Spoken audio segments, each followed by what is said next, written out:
सोचिए एक ऐसी बैटिंग लाइनअप के बारे में जो मजाक मजाक में 250 रन ठोक दे।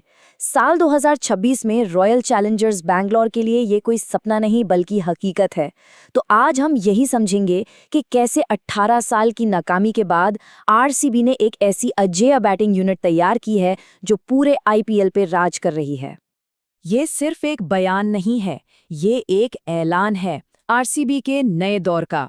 वही टीम जो सालों तक बड़े बड़े सितारों से सजी होने के बाद भी ट्रॉफी से दूर रही, अब वो विरोधियों के लिए एक बुरा सपना बन चुकी है। 18 साल, ये वाकई एक बहुत लंबा इंतजार होता है।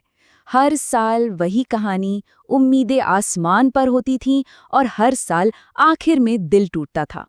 लेकिन अब ऐसा लगता है कि कहानी ने एक नया मोड़ ले लिया है।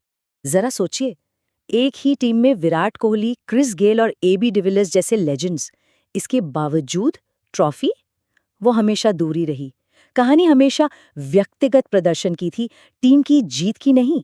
तो सवाल ये है कि 2026 में आखिर ऐसा क्या बदल गया?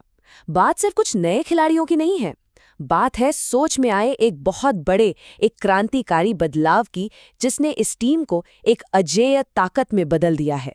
किसी भी बड़ी पारी की नींव उसकी शुरुआत होती है, और आरसीबी ने भाई इस साल लीग की सबसे खतरनाक और सबसे बैलेंस्ड ओपनिंग जोड़ी तैयार कर ली है।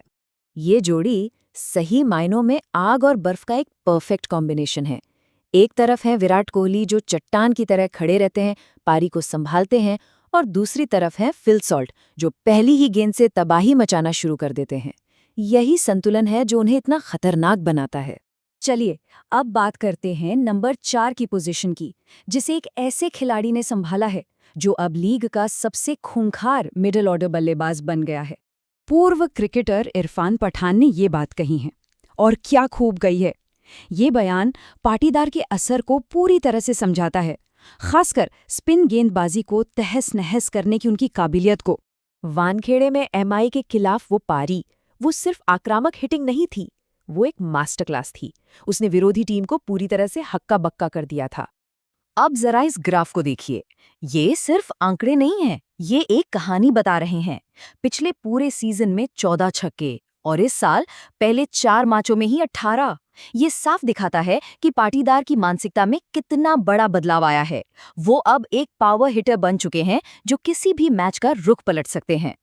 अक्सर क्या होता है, टॉप 4 के आउट होते ही टीमों की कमर टूट जाती है, लेकिन आरसीबी के साथ कहानी यहीं से तो और भी डरावनी हो जाती है। क्रिकेट एक्सपर्ट्स इस तिकड़ी को आरसीबी का सबसे बड़ा हथियार मान रहे हैं। सोचिए, एक नहीं, दो नहीं, बल्कि 3 वर्ल्ड क्लास फिनिशर। ये एक ऐसी लग्जरी है जो इस कंपटीशन में किसी और टीम के पास है ही नहीं। और जब हम इसकी तुलना एसआरएच जैसी एक और टॉप टीम से करते हैं तो फर्क बिल्कुल साफ नजर आता है। एक तरफ हैं टिम डेविड और जितेश शर्मा जैसे किलर फिनिशर्स, और दूसरी तरफ अब्दुल समद और शाहबाज अहमद। वो भी अच्छे खिलाड़ी हैं, इसमें कोई शक नहीं, पर आरसीबी की जो गहराई है, जो विस्फोटक ताकत है, उसका कोई मुकाबला ही नहीं है। तो ये सब अचानक नहीं हो रहा, ये कोई तुक्का नहीं है, इसके पीछे एक बहुत ही सोची समझी स्ट्रैटेजी है। चलिए उन 3 बड़े कारणों को समझते हैं जो इस बैटिंग यूनिट को इतना खतरनाक बनाते हैं। ये सिर्फ टैलेंटेड खिलाड़ियों का झुंड नहीं है, ये एक परफेक्ट सिस्टम है। 3 खतरनाक फिनिशर, एक बहुत ही अनोखा हाइट फैक्टर और पाटीदार का वो आक्रामक रूप, ये सब मिलकर एक ऐसा जाल बुनते हैं जिसे तोड़ना किसी भी टीम के लिए लगभग नामुमकिन हो गया है। ये हाइट फैक्टर वाली बात बहुत ही दिलचस्प है।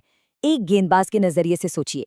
पहले सामने आता है 6 फुट 5 इंच का टिम डेविड, फिर आता है 5 फुट 6 इंच का जितेश शर्मा, और उसके बाद 6 फुट 3 इंच का रोमारियो शेफर्ड। गेंदबाज को हर दूसरे तीसरे ओवर में अपनी लाइन लेंथ पूरी तरह बदलनी पड़ती है, उसे सेट होने का मौका ही नहीं मिलता।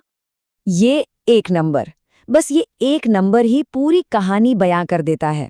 पिछले साल जब आरसीबी चैंपियन बनी थी तब पूरे 16 मैचों में 4 बार 200 प्लस का स्कोर बनाया था, और इस साल पहले 4 मैचों में ही 4 बार। मतलब अब बात सिर्फ जीतने की नहीं है, बात है डोमिनेट करने की हर मैच में। तो सवाल अब ये है, एक परफेक्ट ओपनिंग जोड़ी, मिडिल ऑर्डर में एक मॉन्स्टर, और ऐसी फिनिशिंग पावर जो पहले कभी नहीं देखी गई, सारे हथियार इनके पास हैं। तो क्या 18 साल का वो लंबा इंतजार अब वाकई खत्म होने वाला है? सवाल ये नहीं है कि क्या आरसीबी ट्रॉफी जीतेगी, सवाल ये है कि क्या इस टीम को कोई रोक पाएगा।